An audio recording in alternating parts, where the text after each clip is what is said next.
Water Services Director at the City of Phoenix Water Services Department. I oversee our water planning division. I was asked to come in and give you guys a little bit of a talk on the situations you've been hearing about with drought, especially here in the Southwest. In general, if you guys attended any of our town halls that we had over the last year, and I think I actually do see a couple of familiar cases, you're going to be hearing some relatively similar information here, though there has been some recent news that's come out in the last couple of weeks we can give you guys an update to.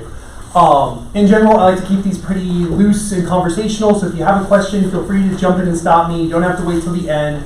We're going to make sure that we leave some time at the end for questions and answers as well. I may rush through a couple of slides at the back end just to make sure we have time for you guys to ask any questions you have along the way. We're going to get these lines too. What's that? Sorry, we're going to get these lines too? Slides, absolutely. Yeah. Yep. Okay, so before we can get into all of the details on this, the city came out exactly right. But I do want to give you guys a little bit of an idea of how the city of Phoenix utilizes its water portfolio. So again, it's really important to remember that I'm here speaking for the city of Phoenix. And depending on which municipality you're talking to within the valley, you're going to have a different graph that you see up on the slide here. The city of Phoenix in particular has very strong water rights in the Salt and Verde River systems. Those are the rivers that flow from Prescott and from Sunrise Ski Resort kind of down here to the valley that we can utilize. Other cities don't have as strong of Salt and Verde River water rights, just based on where the city was at the time that that infrastructure was all built. But in the city of Phoenix itself, about 58% of the water that we serve to customers on a day-to-day basis comes from the Salt and Verde River systems. Those river systems are doing surprisingly well. They're actually completely full right now, and a lot of the climate projections that we have going out into the future suggest that they're going to continue to be pretty strong water supplies moving forward. Additionally, because of some of the underlying water laws in the state of Arizona, those water rights are set aside specifically to the lands that SRP served when the infrastructure was originally built. And so we don't see large growth in demand in a lot of those areas. Demand is pretty flat. So we have a good supply and a pretty flat demand overall in those parts of the city. That gives you a pretty good sense of security there. 40% of the water we serve to customers is from the Colorado River basin in general. This is the water supply that you've been hearing most about in the news overall, and I've spent most of the time talking about today, so we'll dive into the details there in a second. And then 2% of the water that we serve on a day-to-day basis is groundwater. Groundwater is all of the water that's underneath your feet, that's there in general in this part of the country, has been there for thousands and thousands of years, back when this used to be a much, much wetter climate. And the reason we only use about 2% of groundwater in the city of Phoenix is because that supply doesn't recharge and rebuild itself very well. You can kind of think about it like underground oil. Once you pull it all out, it's all gone, right? So we have one shot at using that water effectively. And that's why we try to save it for not rainy days, to put too fine a point on it, such as what we're seeing here. So we have access to a lot more groundwater than we use on a day-to-day basis.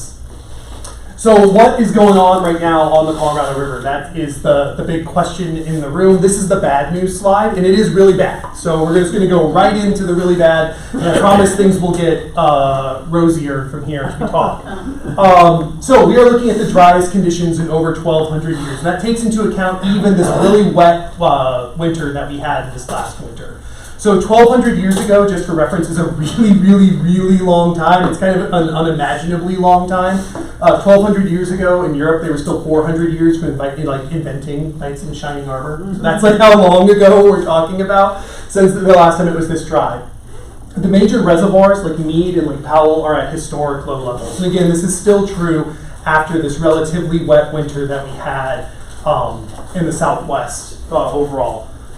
The problem with the lakes being at those very low levels is they're nearing a point called dead pool. And what dead pool is essentially is the point at which the drain in the bathtub is above the water line. When you build a dam, you put the drain for the dam about halfway up, and that allows you to make sure that you have enough water pressure to push water through the turbines and create energy for all of us. But what happens if that water level goes below the drain in the bathtub is you can't physically get the water out. Right, just like you would have, that's like the same problem you would have at your home if that were to occur. If you get to the point of dead pool in Lake Mead, which is the lake above the Grand Canyon, that means there's no water in the Grand Canyon. I can go to the bottom, you hike across the bridge, just a big empty stream. If it happens at Lake Powell at Lake Mead, which is the lake below the Grand Canyon, that means that you can't get water into the Central Arizona Project, which obviously brings water here to us. You can't get water in the All-American Canal, which brings water to Southern California and many of the agricultural lands there. You can't get water to Yuma, where 90% of the winter lettuce for the United States is grown. Obviously, this would be a environmental, ecological, social disaster. And because of that, the federal government has come out and said, we will not allow that to happen. We will do whatever it takes to stop those lakes from reaching that dead pool level. But whatever it takes to stop those lakes from reaching the dead pool level is largely about reducing demands, right? Ultimately, the only way you can't control how much it rains, right? You can't control how much it snows, but you can control how much water you take out. And so what that is, in some ways, is a threat to all of us that we're going to have water that we count on and that we currently supply to customers, to currently supply to residents, taken out from underneath us. And that's the concern that we've all been fighting with in the last few months. That's what you've been seeing in the news. In particular, the Bureau of Reclamation declared a Tier 2A shortage about this time last year. The water year runs on a calendar year basis. A 2A shortage is about a 20% cut to Arizona. That's a very, very, very large cut, about a 100% cut to some parts of the state. So, for example, Pinal County, if you cut to a Tier 2A shortage, they're getting no water, right? And that has already occurred in some parts of the state as we move forward. You may have heard last week, and this is very recent news, that a deal was reached on the Colorado River. That is true. So the federal government was threatening to take unilateral action to come up with the cuts themselves if we didn't come up with a way to do it as a group in the Southwest. The states had bickered back and forth for a long time about what those cuts should look like, and last week, in conjunction with that wet winter, came up with an amount of water cuts that they think will be able to stabilize those systems so that we don't reach those dead pool conditions. I say think because, again, we don't know how much it will rain or snow over the next couple of years. The good news about that deal is that it basically stabilizes things for all of us. From a day-to-day perspective, one, you're not going to see me and you're talking at these classes as much. It's never a good sign if the water conservation guy is here talking to you all. And two, for residents, their day-to-day lives are going to be relatively unaffected for the period that deal is in place. Basically, in general, the water cuts that are being removed are going towards agriculture and going towards water that we would normally store for future use in the case of a drought or something like that. The bad news about that deal is that it only lasts until 2026. In 2026, the Colorado River was already up for a major renegotiation of how the dams would be operated within the context of this very old agreement that sets up who has what rights to what amount of water. You don't need to go into all the details about that, but I think for you guys, what it really does mean is you won't see a very big impact now, but the looming threat of very significant changes, especially in 2026, still remains. So it puts us as water utilities in a really difficult position to be able to communicate clearly to customers, to residents, to folks like you guys who are helping grow the community that we need to keep growing, how secure these water supplies are moving forward. Are those deals automatically negotiated, or is it just as need? So it's interesting. The Colorado River Basin is all divided up by who gets how much water from a deal that happened about 100 years ago. Then on top of that, the federal government owns the physical dams that control how much water moves. And every 30 years, they negotiate within the context of that 100-year-old deal how they're going to operate the reservoirs. So what we're renegotiating right now, as we do every 30 years, is that how are we going to operate the reservoirs question? How much water are we going to let pass through to support that older deal that exists? That older deal, you guys may have heard, essentially puts Arizona as the low man on the totem pole throughout it. The reason why that is that all water rights in the western United States, and I mean all water rights in the United States, are based on a first come, first served basis. So the people who were here first have water rights superior to those who came later. California was settled before Arizona was, largely speaking, and so they have superior water rights to us on the Colorado River. It's the basic idea. So that is the renegotiation that we'll be working through. Is that all federal negotiation, or is any of that on a state level? So that right now is a state to state level. The federal government operates the dams, but that's their only responsibility in the area. It's up to the states to come up with agreements about how we would take those cuts or to litigate against each other, which is what we were seeing prior to this agreement last week, because everybody was just saying, well, we'll just sue everybody into oblivion, as if that would solve the problem. Any other questions? Max, hasn't California though been on limited water use for the last 5 years?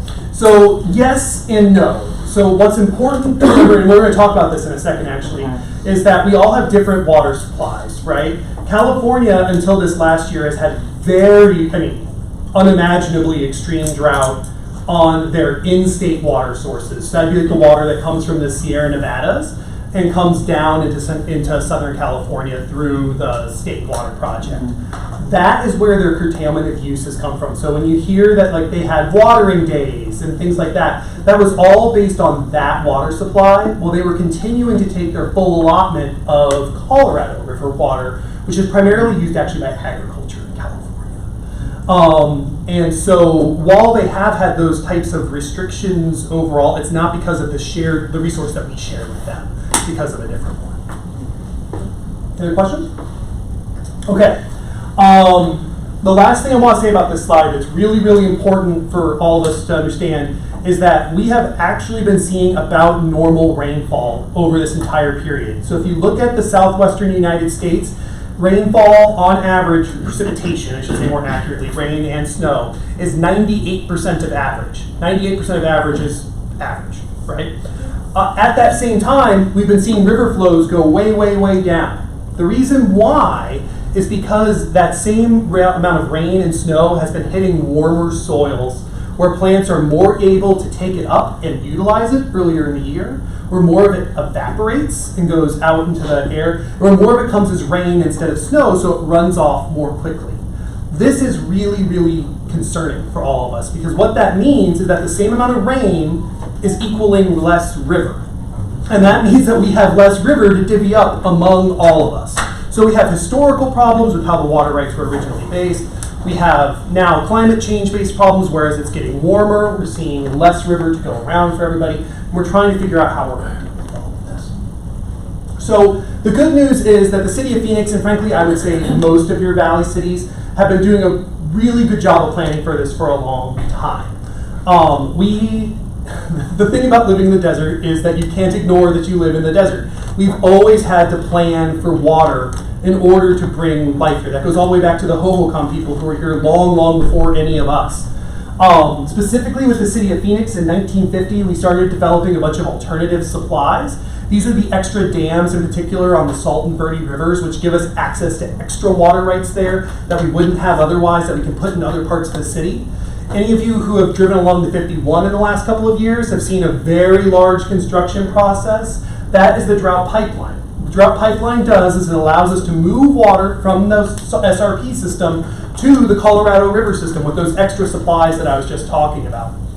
That pipe, well, as somebody who went to Dreamy Draw a lot before that happened, was a very frustrating process to see built, is going to be a fundamental lifeline to the north part of the city in allowing us to bring those water supplies to people moving forward. It's one of the most important pieces of infrastructure really in the country when you think about the amount of GDP and economic growth that it's going to be able to support. What did you call it? The drought pipeline. And it's that big one that you saw going again right along the 51 right there through the Dreamy Draw. That was a really expensive process. It was about $300 million for us to be able to do. The funny thing is, building these, the water supplies originally in the 1950s was about a $3 million proposition. So we spent $3 million to get the water and then $300 million to move it around. But there's just really no other way to do it. Additionally, my previous life, I was the water conservation guy. City Council has adopted a large number of water conservation actions. I'm going to talk a bunch about those in a second, so we'll skip through them. In 2022, we activated our drought management plan. That means that we are formally in the emergency type status where we are trying to, where we have additional authorities to take actions to reduce water use. We're going to talk a lot about that in a second. We're also in the process of investigating alternative water supplies. That includes pipelines to the Sia Cortez, includes pipelines to Mississippi, but maybe more realistically and more importantly, it includes things like advanced water treatment so that we can make better use of our wastewater and reuse it more times and higher and better uses than it's going to right now. And then additionally, as many of you guys have probably heard, we do have a rate increase going through the process literally right now. It's a relatively modest rate increase. It's about 20% over a period of 2 years, which is significant. However, the reason why this is so important is because during a drought, you can't afford to have your infrastructure fall apart, right? This is the most important moment where we can't afford to have leaks, we can't afford to have failing plants. We're going to be leaning hard on all of our infrastructure to be able to operate in these conditions that they weren't really designed for. I mentioned earlier that we're in our drought management plan. This is still true. We're currently at a stage 1 water alert. What stage 1 water alert means is that an insufficient supply situation appears likely in the future. Specifically, so let's break down all those words. Insufficient supply, that means we don't have enough water to go around. Appears likely in the future, so it's not happening now, but we've looked out into the future, and with the projections that we have, it could occur, or is likely to occur. If the supply insufficiency actually occurs, if we actually get to the point where that happens and we need to make people reduce their demands involuntarily to bring demand into check, we then would move to stages 2, 3, and eventually, hopefully never 4, which is a point where we would be curtailing water use just to protect health and human safety. So right now, we do not have any mandatory water restrictions, and the reason why we don't have those mandatory water restrictions is because we don't have that supply insufficiency at this time. We don't think it's appropriate for the government to come out and say, take away people's rights to use water specifically on their properties until we have that emergency state in place. And that's the way our drought management plan is made, and that's why folks in California have had to cross that line, because they were in those supply insufficiency points where if they could not get their demands down, people were going to go and turn on the pipes and water wasn't going to come out. At what point do people's pools not be able to get filled and things like that? Mm-hmm. So as we move down the list of things here, the government, me, gets additional authorities as time moves forward. So in stage 2, we can begin additional rebate programs without council action. We can have surcharges for making water more expensive to use to recover some of the costs and things like that. In stage 3, we're allowed to do the beginning of mandatory curtailment, which would be looking at any type of discretionary use and saying, we know we're going to prioritize this one over that one. Maybe you can't fill your pool. Maybe you can't water your grass on Tuesdays. Anything like that would all occur in stage 3. And stage 4 is the point where we are curtailing to protect health and human safety. This is, we are trying to keep the hospitals operating. We're trying to keep the schools operating, that type of stuff. The reason why this looks like an emergency management plan is because that's what this is, right? This is an emergency management plan that tries to foresee everything from where we are right now, looking into the future, we may have a problem down the road, to we are in an actual crisis at the bottom. So if the tiers this year are to A, B, C, D, Mhm. and they're basically coming, Mm-hmm. at what level does it go? We're at A, so at B, C, or D, when does it change to 2? When does it change to 2? Is it a mandated change that has to change, or it's your call? No, so it's the call of the director of the department Yep. and city council. Okay, Right. so 2 people? So yes. Wow. Okay. And do they have a state to say if it gets to 2D, it goes into that, or it's just their call? No, it's their call. Wow. And the reason why it's done that way is a lot of the other cities in the Southwest have these very prescriptive drought management plans. And what they have found in the past is actually that there have been times where they've needed to move into the plan, but haven't had the authority to do so because the plan said you can only do this if this, and this happens. One of those things doesn't happen, and then they can't move into the plan. They don't get But the nothing authorities. forces them to move. But nothing into it. forces them. So if they don't want to say anything come August and we're in D, they don't have to. They don't have to. No. Okay. Yeah. Was the plan still that in 2023, I know back in like November or December, they were saying July of 2023, we expect Powell to have an issue. Is that going to happen this year, or is the water level there? No. Well, it's hard to say right now because the runoff season hasn't fully occurred, right? So the Lake Powell's starting to fill right now from all the snow melting in the Rockies now as we're Okay. speaking, right? And we don't know how much of that snow that's in the Rockies is going to turn into water in the river, because we have this problem where it's hotter than it used to be, so less water is making it. Yep. The projections are showing that Lake Powell should recover and actually go up in elevation due to the snowfall we had last year. And we have additional cuts coming from that state agreement that I was mentioning a while back, which should add additional elevations into the lake. When you say recovery, but you don't mean back up, No, I mean going back up. it'll be full. Not full. It will go in the right direction. Okay. It will, yeah, 10 feet, 20 feet, what do we think it's gonna fill? in that range, Okay. right? So in we're the- still in danger. very much so. Okay, got it. And I would say that we're still within, even with the new agreement, 1 or 2 bad years of snowfall of being in a really significant. And most likely that will happen. If current trends Trend goes. if current trends continue, This was lucky. yeah, we've had 1 good year and it's been I had the last time it snowed this much I was like 2.5 years. Okay, So, yeah. any other questions before we're on this? I hesitate to do this because I don't want to make this a political thing. So, Mhm. you mentioned that climate control, or that's a real political Mhm. point right now, and you're saying that our water is being used because the ground's warmer or something. Is that a scientific? Yeah. Is there science to back that up, or is that somebody's opinion? Because right now, I mean, obviously, climate is a big thing in the news, which Absolutely. And so I don't want to so, make it political. yeah, absolutely. And what I'll tell you is that, I mean, so my PhD, I'm a scientist, right? That's what my background is. I'm a biologist. The scientist very strongly supports that it is definitely warmer than it used to be, and that there's definitely less water in the river, and that there's no other pieces that we can connect to put those pieces together. There's no other obvious thing that's saying that it's because people are using more water. We're going to show you in a second, people are using less water, actually. So it's not that. It's not because it's raining less. Well, we can show that it's actually raining the same amount, right? There's no other good explanation for why this is going on. I think I saw a thing this morning and they said that since like 79, our average is that we've gone up 3 degrees every year Yeah.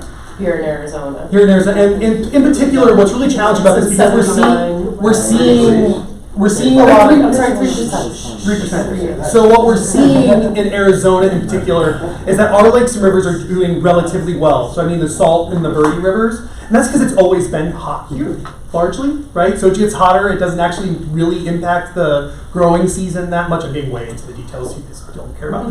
But like the plants can't grow more than 365 days a year. It's already hot enough here that the plants are growing pretty much all the time. So if it gets warmer, it doesn't have a very big impact. In the Rockies, when you're up in these really high alpine areas, that's not true, right? A little bit of extra warmth in the spring pushes the growing season of those trees back a little bit earlier, and a couple of weeks like that makes huge impacts when you think about how big the entire basin is. And this is what's really challenging. What I will tell you is that, and again, as a scientist, is that what we're seeing right now is worse than most of the projections that we were seeing 5 or 6 years ago. Is that increase a cumulative, or is that over like a year to year? The 3% number? Yeah. Well, I'm not familiar with that specific number. So, but we're absolutely seeing strong signals. But I'm saying, if we have an especially hot year, Mm-hmm. I mean, does that number rise, obviously, right? But Yeah, does it so- ever come back down? I mean, is there ever? Yes, if it cooled on average, right? If the days were on average getting cooler, then yeah, it would come back down. Yeah. So let's talk a little bit about demand, because this is the part where things actually, at least in my opinion, start getting really, really interesting. And the first graph I'm going to show you is a pretty complicated one. I don't know why it's not very clean, but I'll walk you through it one piece at a time. So this is the city of Phoenix. Again, just the city of Phoenix. You're going to see slightly different graphs that look pretty similar depending on any of the other cities that you look around. So the first thing I'm going to show you guys is the light blue line. The light blue line you see is going down. That's the number of gallons per person per day the average person in the city of Phoenix is using. And what we see is that in about 1995, this number peaked and has been going down ever since. And it's been going down substantially. We're at 30, 35% depending on the year. That means that we're using less water per person than we were 30 years ago. At the same time, population has been going way, way up. That shouldn't be a surprise to any of you guys, right? Population has gone through the roof. And what you should be asking now is, so how do those two things connect? If we're using less water per person but we're adding more people, how much water are we using overall? And that's what this bottom line is. And what you see is that in the year 2007, our water production peaked. That's the amount of water we actually put into taps for people, right? And ever since then, we actually have used less water than we did in the past. And as such, we actually use less water today than we did in the year 2000, despite adding hundreds of thousands of residents. And the reason why that's possible, and I think this is a really important thing for this audience specifically to know and understand, is because of how much more efficient homes and businesses have become. It's all of those little things that you see in your front yards of new subdivisions where there is no grass. It's your more efficient toilets that are coming in. It's the actions that all of us are taking to replace these things in our house. And as we have been developing, we've been replacing older, less efficient developments with newer, more efficient developments. It's also things like, and this probably isn't as popular in this room, but like zoning laws are really important because they help us make the areas denser, right? And reduce the amount of outdoor space that folks use on a per person basis, which is where most of your water use actually is. So what we have, and again, this is maybe, it's maybe good news, maybe bad news, but what's scary about this graph is it tells you that we don't have a demand problem, right? We have a supply problem. Supplies are going down very, very rapidly. Demands are either going down or stabilized, depending on how you look at the graph, but the supplies are going down faster than the demands are going down. And that's why we're having this challenge. Yes, sir? This data here, this is strictly for homes, or is this also agriculture and businesses? Mm-hmm. So this takes into, so the bottom graph there, this is total, this is every drop of water that I produce, regardless of where it comes from. Yeah. But that's only City of Phoenix. That's only City of There's very Phoenix. few farms or, you know. Yeah. And well, and as, so what's interesting about that is that as City of Phoenix has grown, we've actually replaced a lot of, people who've lived here for a long time, we've replaced a lot of farms, orange orchards, things like that.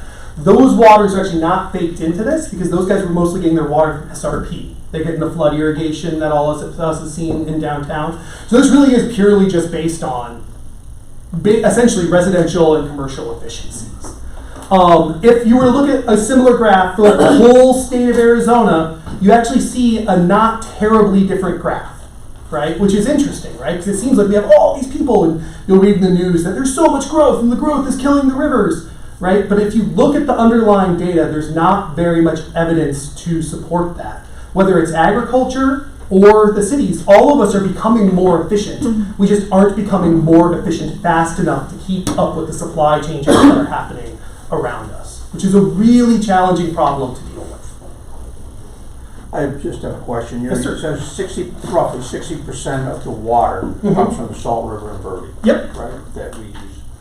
Are the Salt River and Verde having the same issues as the Colorado River? So interestingly, no. And the reason why I mentioned a couple of moments ago is that the Salt and the Verde River, I don't want to get too far into the science here, but have essentially already gotten hot.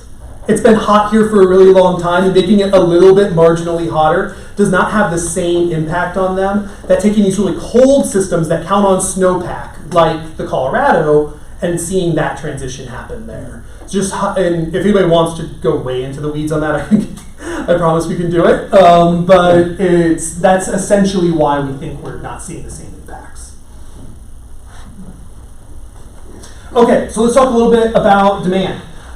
This pie chart represents water demand in the city of Phoenix. So we've got three big buckets here: residential, commercial, industrial, and then what are labeled here as landscape meters. Landscape meters are meters that are on businesses and multifamily areas that we know are used just for landscaping. It's an artifact of our billing system, essentially. So think about these as kind of halfway split between commercial buildings and multifamily buildings.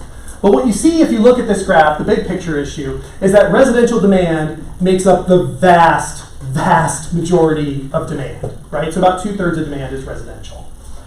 Additionally, if I break that up into some smaller sections, you see that of that 2/3 that's residential, about 2/3 is single family, right? So 51% of our demand overall is just from single family homes. And of that 51%, 2/3 of that is outdoor. And what this means is that single family water usage outside at homes, this is your yards, your pools, all of that kind of stuff, is actually the single largest piece of demand that we have in the city, right? So this, single family outdoor, is larger than every single business in the entire city. It's bigger than every single apartment complex in the entire city. And the reason why that is that, frankly, I mean, just speaking really honest with you guys, we're all really bad at watering our landscapes. We're really, really terrible at it. Nobody's house came with an instruction manual. Nobody told you how much water that plant, set of roses, that cactus, or any of that stuff actually uses. And we do a terrible job of watering them. We overwater them. We overwater the bejesus out of them, and it causes significant challenges for us overall in this area. You may also ask, well, what about all the grass, right? We hear all the time about the problems with grass in the city. This picture here on the right side, this is from an area up in Union Hills. Though I'd say if you're anywhere north of the Arizona Canal, north of about Northern, this is a pretty representative sample. And what you see in 2007, this neighborhood had a ton of grass, right?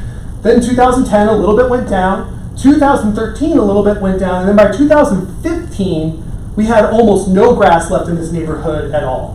What's going on with that in this case? It's people are voluntarily choosing to remove that turf themselves, right? So there haven't been rebate programs, there haven't been mandate programs. This has been something that people have done on their own. Overall, if we look at the entire city, only about 9% of homes are predominantly grass at this point. And by that I mean grass in the front yard, grass in the backyard, the whole thing. Only 9%. That 9% is heavily, heavily, heavily biased in the central part of the city. So if you live at Central and Bethany Hall, you see a lot of grass. If you live at Central and Northern, you see a lot of grass. If you live where I live in the west side of Anthem, you don't see any grass. There's no grass at all. And as such, that is a big part of why we've been able to continue pushing these demands down, because people have been making these types of choices as this has been going on. Any questions about this one? I usually get a lot of questions about this one. So the people that are in the central, they have mostly irrigation, right? That's so, it exactly. And then, so that doesn't come off your water things, right? That's, exactly. No, so this is a great point. So if you're in that central part of town where you get flood irrigation, right? That flood irrigation comes directly from Salt River Project. That's not, if you stop taking that flood irrigation, the city of Phoenix doesn't get any extra water, right? We don't get extra water that we can then take and put someplace else. That's exclusively there for you and your property. So we're not very worried about folks in the central corridor continuing to flood irrigate, because it doesn't benefit us if they stop doing that. It doesn't benefit folks like me who live in parts of the city that don't have access to that type of thing. You said flood irrigation comes from SRP. Mm-hmm. Where does that water come from? So that comes from the Salt and Verde River systems.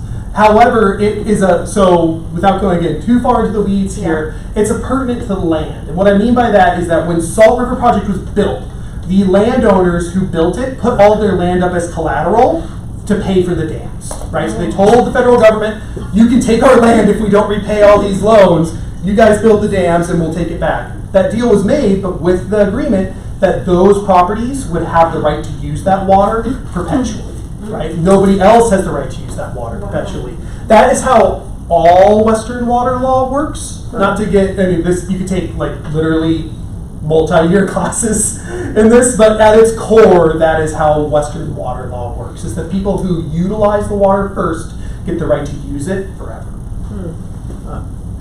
In general, Mm-hmm. would you say that all the information that you're providing us and the percentages and all that, it's universal throughout the valley? I mean, I get it that you work for the city of Phoenix, Yeah. but Chandler, Gilbert, Scottsdale, Glendale, they're all pretty much in the same boat, would you say? I mean, I would say that, valley-wide? so the city of Phoenix is, and I don't want to throw any of my friends under the bus, the city of Phoenix is generally speaking more water efficient than most of the surrounding cities. And a lot of that's because we have less grass overall. So if you measure our gallons per capita per day, if we look at this graph, so right here, my y-axis is like 140, 150. If we were to put Scottsdale up there, the line would look very similar, but the numbers on the axis would be much larger, for example. And that's what we see through most of the other valley cities. Golf courses, all of that kind of stuff. So all of us are seeing efficiency get better, right? Per person water use going down. We're all seeing it, frankly, at about the same rate, but not all of us started from the same places. Some of us started more water efficient than others. It's my understanding that golf courses are mostly reclaimed water anyway, so that doesn't really count. It really depends, and that really depends on the state. So in Scottsdale, yes. Yes. In Phoenix, That's what I was talking about. yeah. I say in Phoenix, no. But if we can, I don't know if you're gonna get to this, let's talk about reclamation and the issue that the valley's having as far as reclaiming water. Is that something that you guys? Yeah, absolutely. So right now we reuse about 90% of the water that comes back to us through the sewer treatment plants. We reuse it in a wide variety of ways. Some cities, like Scottsdale's a great example of this, reuse their water by sending it to turf facilities, things like golf courses, parks, and things like that. The city of Phoenix, we send most of our reclaimed water to Palo Verde Nuclear Power Plant, where it keeps the power plant cool so it doesn't explode and kill us all. So that's good. we definitely want it to keep doing that. It's the only nuclear power plant in the world built not near a large body of water. We also do a fairly complicated exchange where we trade some of our treated wastewater for potable water from another provider. Right? So they get a little bit of extra water to use on crops. We get a little bit of the water back. No, that's they're on the west side, Buckeye Irrigation Company. So we do some systems like that. So there's not a ton of extra wastewater out there to be used in general. All of the cities right now are looking at what we're calling advanced water treatment or direct potable reuse. What that is the process of building water treatment plants that treat the water to such a high level that it can be put back into the pipes and reserved to customers. Which is how Cindy got the name the Poop Water Girl. Yes. And so we are all looking at that. Every city is exploring that right now. It's been implemented in a lot of parts of the world. Not as much here in the United States so far. But as I mentioned earlier, there's not a lot of extra effluent is wastewater in this case, floating around, right? That is all being, and most of it's being utilized for other things. That's not true if you go to, that I will point at another group, like if you go to Southern California, that's not true, right? Like most of their wastewater is just going straight out into the ocean, right? Yeah. But here, we have a history of reusing this stuff over time. We've always been doing this. Okay, so let's talk a little bit about what we're going to do moving forward. I'll go really quickly through this because I don't think it's as relevant for you guys. City Council is in the process of exploring a new policy that we've put in front of them. We're calling it the Sustainable Desert City Development Policy because we can't have any short acronyms in the city. It started, not without going too far, it started so short and so sweet, it just got worse every time. But what this policy essentially does is it puts additional restrictions on very large water users. And by very large water users, I mean in the whole city, I only have a handful of these people right now, right? So very, very large water users must have a water conservation plan before they come into the city. Essentially, we're not going to let you just come in and use water however you want without telling us anything about it if you're one of these exceptionally large users. So the types of people who would fit into this category are like very large hospitals, universities, like school districts, very large in aggregate overall water users. This is not something that's going to impact anybody's day-to-day life as a resident. Additionally, when the drought management plan is active, I'm sorry, the formatting got a little messed up when I emailed this over today. The City of Phoenix is going to employ extra scrutiny regarding annexations. It doesn't make a lot of sense to expand your service area at a time where you're having trouble meeting demands for your existing customers. And so we will be discouraging annexations during the time the drought management plan is open. And then most important for you guys, we're going to have a series of standard stipulations for rezoning cases.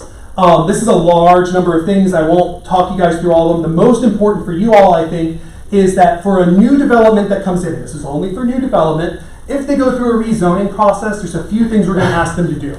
We're going to ask them in their CC&Rs to make some commitments about how turf can be planted throughout the community. That's already true in almost any HOA that comes in for rezoning. We don't let everybody just plant grass wherever they want, but we're formalizing it here.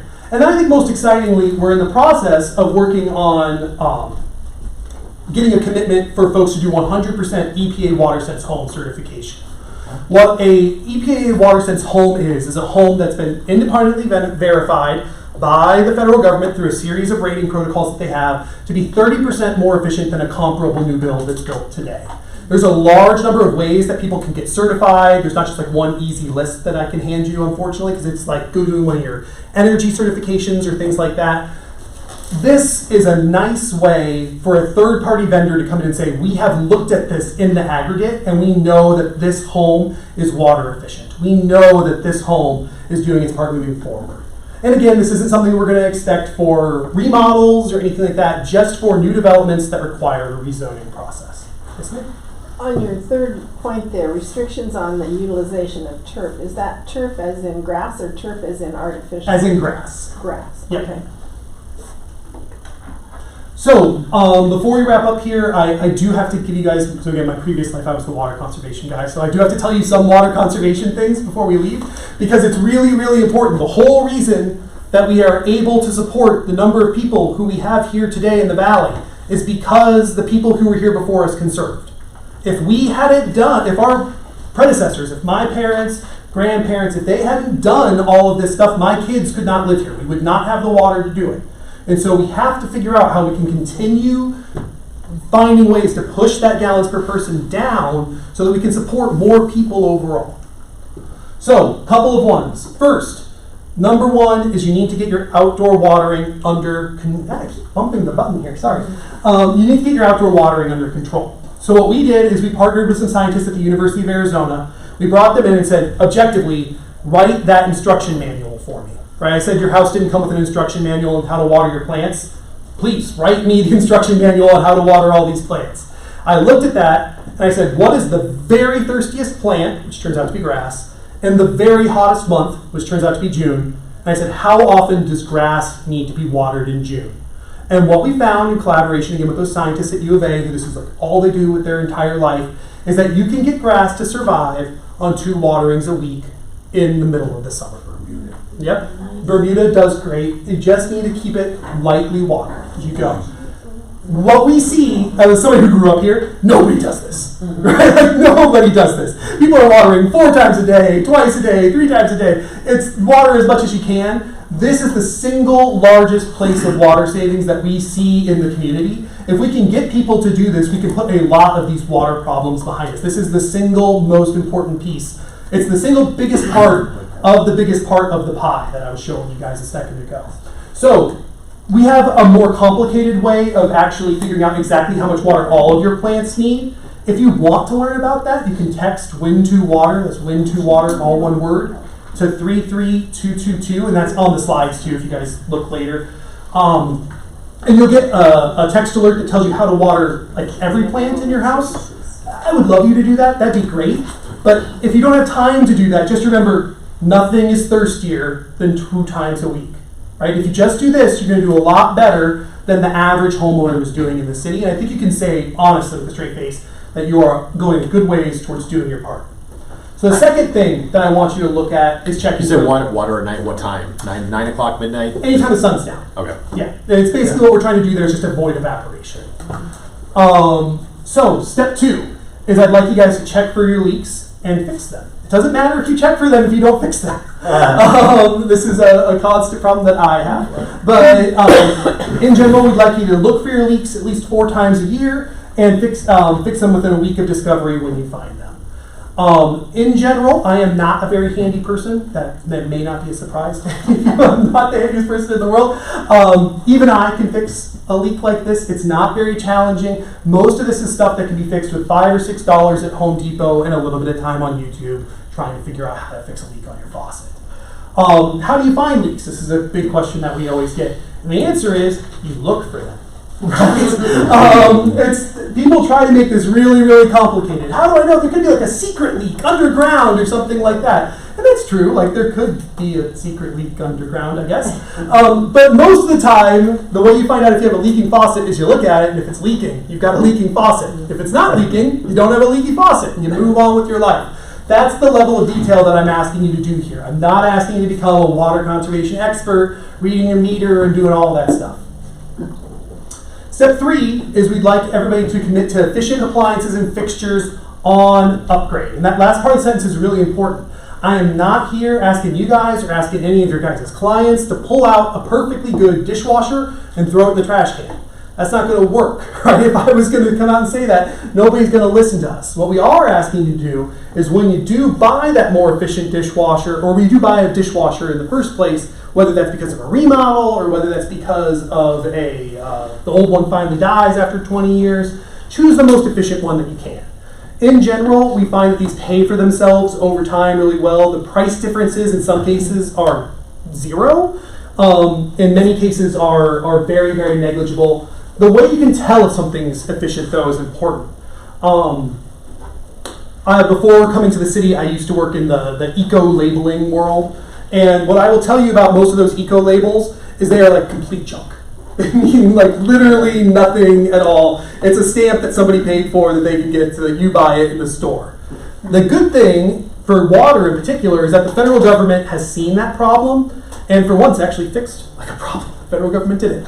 And by creating the EPA WaterSense program. What that is a third-party verification run by the Environmental Protection Agency where in order to get that certification, folks have to send in examples of their device. It has to be independently tested by a third-party vendor to show that it actually uses the amount of water that it uses, right? And only then the EPA reviews the report. If everything looks good, that is added to their list and they're allowed to put the label on it.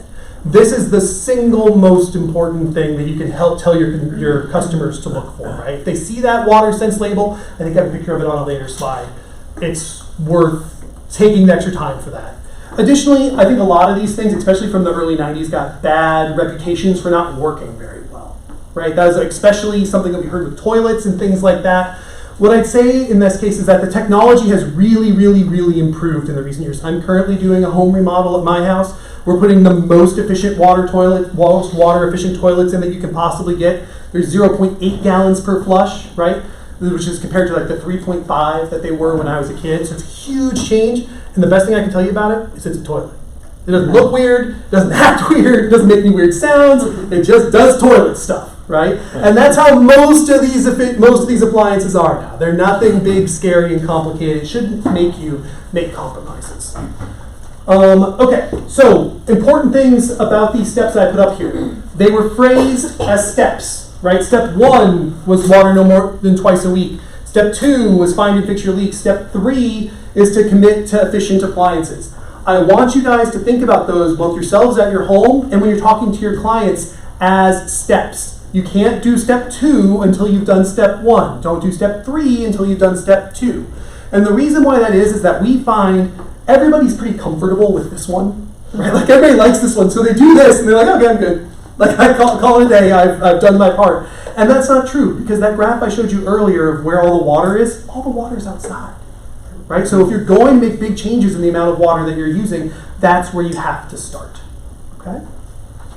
So I have a couple of other things here I'll skip through really, really quickly. We already talked about this one. If you want more detailed watering alerts, you can text WIN2WATER, that's all one word, to 33222. You'll get a message like this once a month, and only once a month, I promise. That will tell you to go to this website. When you go there, it'll tell you exactly how to water every plant in your yard, regardless of what it is for that specific month. So say if it's grass, water this many times a week. If it's a succulent, water this many times a week. And it makes it really easy to go through. I love this because it reminds me to actually do it. Like, as you might imagine, as the water conservation guy, I have buckets of these materials at home, right? But it's really easy to forget to go out and actually change the controller. The text message really helps with that. Other things you can do to do more is choosing desert landscapes. So we so far haven't talked a lot about desert landscapes, right? We showed a little bit of that graph with turf. The reason why I do it that way is I want you guys to know that even if you do have a little bit of turf in your front yard, you can still do a lot to save water, right? Just by doing all those other steps that we talked about, you can still go a really, really long ways towards reducing your overall water use. But if you want to go above and beyond, and if you want to do extra things, removing the amount of grass that you have in your yard is the single most important thing that you can do. So this study that's up here was from our friends at Southern Nevada Water Authority. They're the folks who run the Las Vegas water system. They did something that I maybe wouldn't do, where they spied on all their customers to figure out how they were using all of the water inside their home. And in the process of doing that, they found out that people on average, when they went from a grass yard to a xeriscape yard, save 55 gallons of water per square foot every single year. Right? So think about every square foot of grass in your yard, stack 55-gallon jugs of water on top of that, right? That's how much water making that conversion changes on average with people who didn't know they were being checked on, right? Which is important when you're trying to figure out how well programs like this actually work. Let's skip over smart devices. Actually, those are smart devices. Smart devices, there are a bunch of really cool products on the market, and I'm excited to say we actually have some rebates coming in the next couple of weeks now, I guess, that will help people with buying these. There are two in particular that I want you to know about. The first is an irrigation smart controller. What this does is it takes that irrigation box that's on your, that's outside that you use to control your sprinklers, right? And it just connects it to the internet so it turns off when it's raining. That's all it does. It's nothing fancy, it's nothing magical. It's a pretty common sense way to solve that problem. They used to be stupid expensive. They were $300, $400. They've come down to be about $150 now, and we're coming out with a rebate in a few weeks to cut that price down to about $75 for consumers. It's a huge difference that you can make. It doesn't rain here that often, but everybody hates seeing the sprinklers go off while it's raining. The other one that I'd like you guys to think about, especially if you're looking at new builds, are some of the smart leak detectors that are going into homes. There's a bunch on the market. I can't endorse any particular ones because of procurement laws, but there are a bunch of really cool devices on the market right now that if you Google smart leak detector, you will find that will specifically monitor how you're using water in your house. Some of them will just give you a report that says you're using this much on flushing toilets. You have a leak in your sink. You have any part of all of those types of information, right? Your showers are this many minutes too long. How do they know? They listen to the water moving through the pipes, and they can say that when a toilet flushes, it only takes 30 seconds. So if the water moves for 30 seconds, that's a toilet. And they can back calculate it really easily. They also listen to the meter ticking over time. It's actually that study I was talking about earlier, that's how they tracked it there too. The ultrasonic detectors.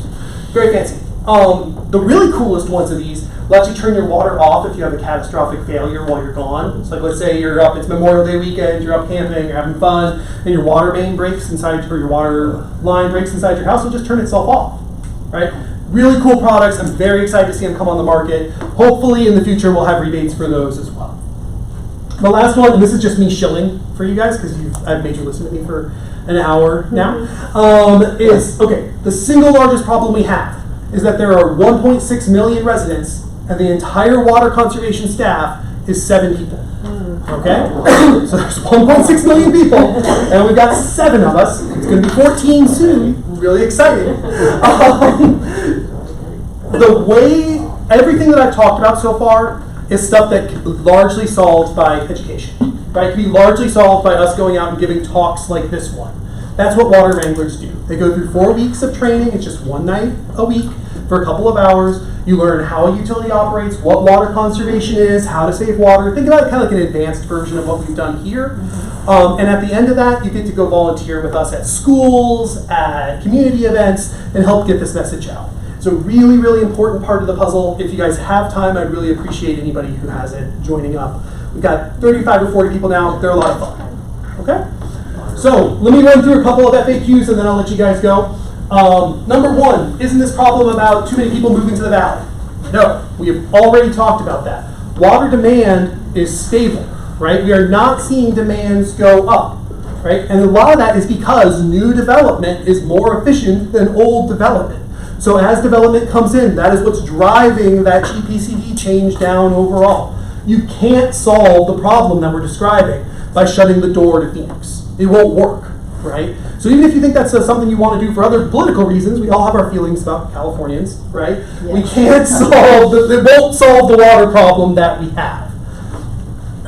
2 is, why doesn't the city just stop growth?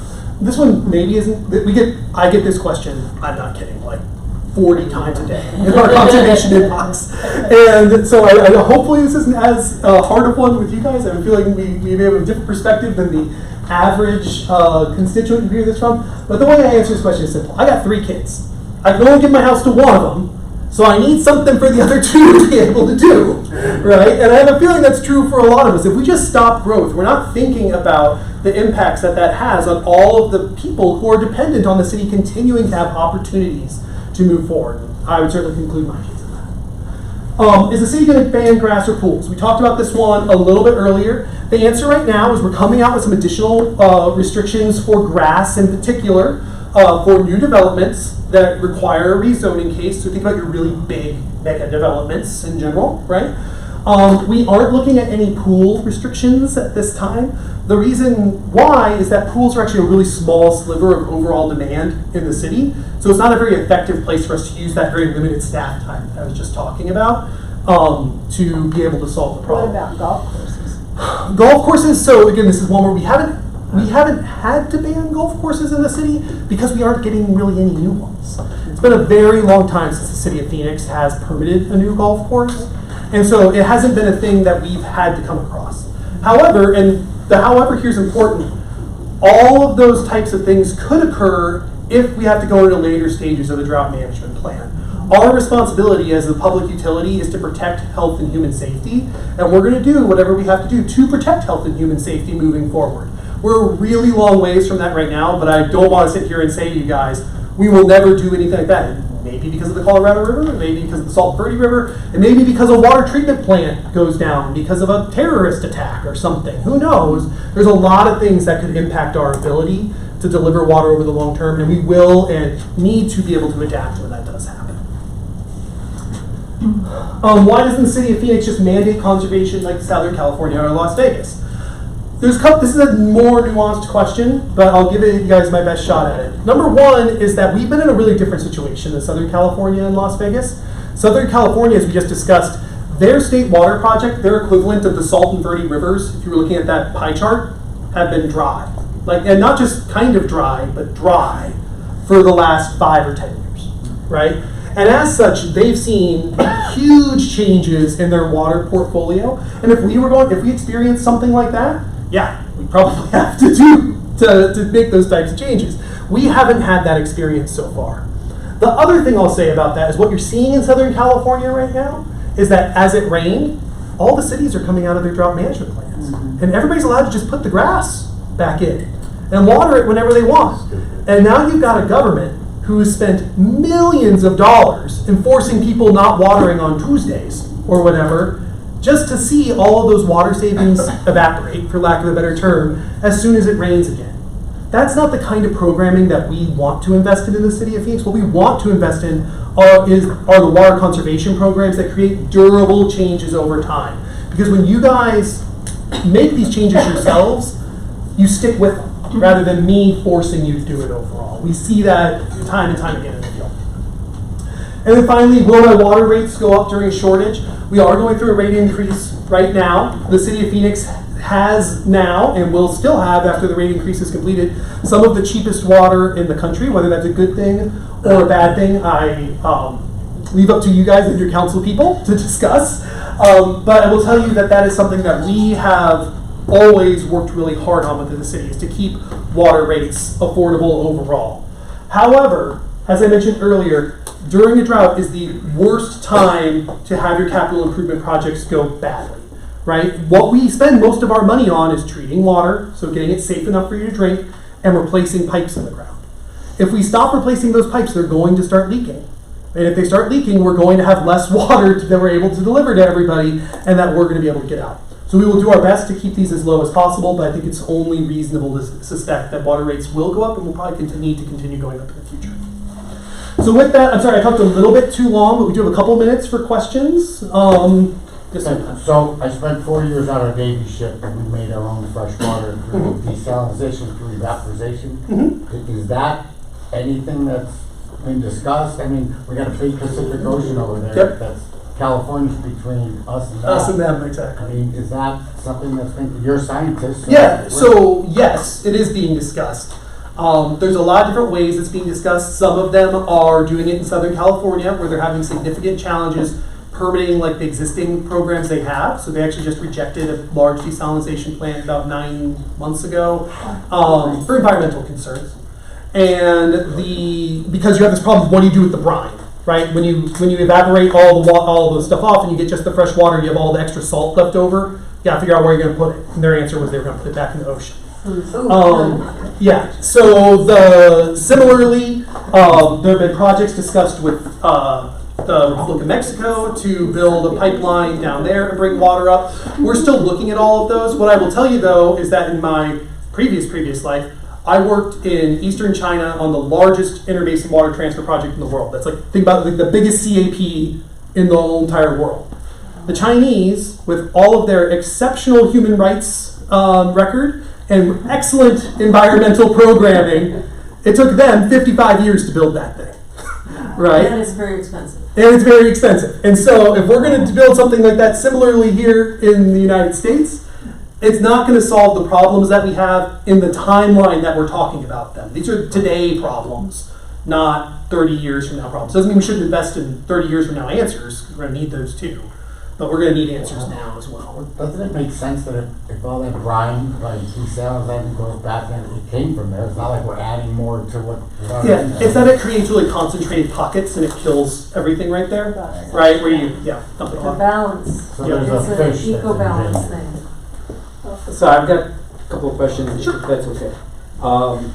So Governor Ducey, before he left, he allocated $1 billion towards more water Mostly the conservation. desalinization. Right, so is, that's not happening for Arizona? And for brine, I was thinking in our water softeners at home, it produces brine to soften the water. Could we not repurpose that? So what happens with that brine is it gets sent back to the water treatment plant, it's sent back to us. We treat it and remove it, but ultimately we end up with a bunch of salt laying around that we then have to find a piece of disposing of. And we do that for all of the water we're drinking. It's a much larger scale. Nobody's really solved that side of the problem yet. The waste disposal. The second piece to your question is, are those projects moving forward? The answer is yes. There's an Israeli company in particular that has brought a number of those projects forward. They claim that they can do this on very short time scales. So far, the group that's making that decision is the Water Infrastructure Finance Authority, which is a anonymous government agency that apparently is going to make all of these decisions. And they're deciding on funding those projects literally right now. And then one of the famous things we hear is that new developers, they are required to show that the water supply will be there for 100 years before they get the permission to build over there. Yep. It's hard to predict even what will happen after 20 years. How do they come up with this 100-year water supply number? Yeah. Great question. This is another really, really common one that we get at the city all the time. So the state of Arizona is very unique in that we require developers to prove they have 100 years of water before they're able to develop. And that is a thing that you have to do in Arizona, and you basically have to do nowhere else in the country. And it's a big part of why we've done such a good job with managing water over time, is we don't let people build things without showing that they have at least the groundwater underneath them to support them. That water supply that you're looking at is specifically just looking at the groundwater, right? So it's just looking at the water underneath your feet and saying, if you pump this out for the next 100 years, would it meet your demands, right? That doesn't mean do you have the physical ability to do that? Like, do you have the wells to actually access all of it? Do you have the electrical power, the electrical infrastructure to actually get it all out of the ground? Can you deliver it to where it needs to go? It's just how much water do you think you're going to need for this development? How much water is in the ground? Do they match? Right? It's a restriction that we have that nobody else has. I would never want to go back on it, but it's not a complete picture of can you actually provide that water to everybody for 100. But it's a real number of how much water is in the ground, and it's number versus the consumption. So annually, let's say this development is going to use up, say, 1 million gallons. Yeah. Whatever. So it's actually they use that formula. And Yes. see. Yeah, that's it exactly. And so the other thing that can be put in if you think about it like as the supply minus demand, there are also some very secure types of surface water rights, Colorado River water rights, that we have historically included on the supply side of that equation. So they're in the supply side of the equation. But to your point, in a future where all those deals get renegotiated, who knows how sustainable or how reliable they can turn out to be. Okay. And then I've heard that planting trees or planting shrubs, etc., it attracts moisture and brings more rain. Is that true or not? No, so it doesn't necessarily bring more rain or bring more moisture, right? That was an idea that was really heavily believed in like the late 1800s, the clouds follow the plow, things like that. You may have heard, but the thing that it does do is it cools the landscape down radically. And it can help allow the rain systems that we do have, the big monsoon storms, actually get into the city, right? As compared to just, as you see sometimes on the radar, it like comes at the city and then it hits the city and breaks up and goes around us. It helps prevent some of those problems. Yeah. One last question. So, sorry. Rio Verde. Have you heard of any resolution about the water crisis over there? They are still in the negotiating process overall. And I think this is why, so we talked earlier about the 100-year adequate water supply, right? Anybody who does a subdivision in the Phoenix Active Management Area has to get that 100-year assured adequate water supply designation. If you subdivide your lot to a small enough extent that it's not legally considered a subdivision, 5 or less, you skip through that process. That's what we've seen happen in Rio Verde. And I think that what we're seeing in Rio Verde is a real indication of why we need to strengthen our groundwater laws, not weaken our groundwater laws overall. We don't want anybody else to be in that situation. So, she's first. Okay. No, go ahead. So kind of capping on his same thing, and I actually think I called you like 8 months ago. So Oh, okay. I've been working on this water thing for at least 1.5 years, 2 years, blah, blah. So one of the things I asked about was the assured water supply. And so I dug and dug and dug, and I finally called this guy on the 8th floor down at the thing, and I think it was Max. Okay. Anyway, what ended up happening was I said, why is it that we know that we're cutting into this tier system? We know that there's no 100 years of water, and we know that situation's happening. Once we know that, I said, well, who's the one that decides that this certificate exists or not? And it's literally the legislation. Yes, So that's it. Ducey didn't bring it to the board, or the team decided not to bring it to the board. Now, after Ducey's gone, Hobbs finds out that actually it's 15% lower over in the West Valley. It's already beyond the 100% assured. Why is that not being changed? Why are we allowing it? It should be on the vote. So what I'd say is, as the city of Phoenix, we think that more groundwater management is good, right? So in general, we want people to be investing in those types of programs, not trying to break them down. What we're seeing in the legislature right now is not what you're describing, it's the opposite. It's people saying, so specifically what they're saying is, well, if we can't prove you have 100 years of water, what if we let you buy with just 50? Well, What if why we let make you buy the with just rule? 25? Yeah. So that's what we're seeing in the legislature right now, is not movements towards strengthening the program like you're describing, but movements towards weakening the programs overall. Why are they not changed? Like, if we know it's 15% lower, we know that they can't get the 100%, they can't get the 100 years assured right now. They can, is what they're saying. Buckeye can, yeah. Why are we giving the certificates? I go down there and there's building all over the place. In Buckeye, they're not getting new certificates. Anymore. Not since February. Okay, Now, they can still build the stuff that was previously permitted, Okay. right? But they are not getting new certificates right now. Okay, 'cause they're They're just working on developing additional Based on ones. certificates that were issued a while back, though. Yeah. The thing is that certificate, if you go today, currently today, you get 100 years assured. It hasn't been voted to go away yet. So it's, if you want a building, my understanding, if you go and you apply to be D.R. Horton, and you say, I want to put 200 blah, blah, blahs over in this area, the certificate says you can do it. So what's interesting? The state of Arizona, they don't want to put it on the thing. It should have been voted on, I believe. Should have been voted on a So few this years ago. this Should have comes been from voted. the 1980 Groundwater Management Act. Arizona was the first state in the entire country to have a Groundwater Management Act. California didn't have one until 2015. So we were the very first state to develop one of those. And part of what it did is it established this program where you have to demonstrate that you have 100 years of water up front. To do that, it said, here's the equation you use to prove that you have the 100 years of water, right?